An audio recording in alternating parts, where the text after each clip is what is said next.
Okay, so now I'm back at my engine, and let's just pretend that this engine is not straight. It's not aligned with the other engine. I just did this a few minutes ago, so I don't want to get it out of whack for this video, but I'm going to walk you through it.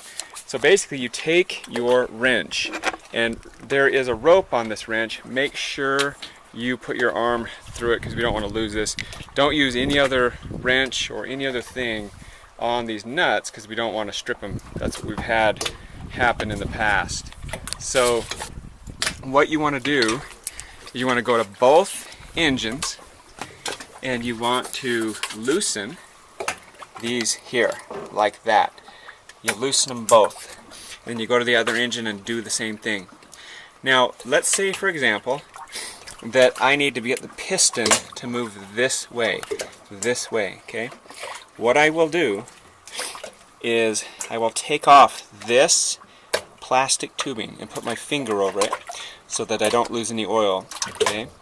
And then I will take another little cup, usually good to have another person. I'll take another little cup here, and I manually move the engine. You have to have both sides loosened when you do this. I'll manually move the engine, and when you do this, oil is going to spurt out of this tube. So you need to catch it in the tube. The other way to do it is take this tube off and put a cup underneath there.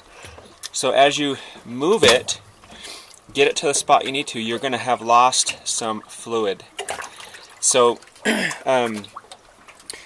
once you've got it there, tighten the bolts and do them firm, but don't strip it. Go do the same thing on the other engine. And then this is really important. You've got to go back up to the console where I showed at the very beginning of the video, and there's a little round thing, and you undo that. You take the oil can and you fill that up all the way full. Put the cap back on. And then you go and you turn it. You make sure things are all tight, and you turn it from side to side, and it should be lined up. If you don't put the oil in up at the front, you're going to get air in the lines, and that's not a good deal. And that's how I straighten out the motors.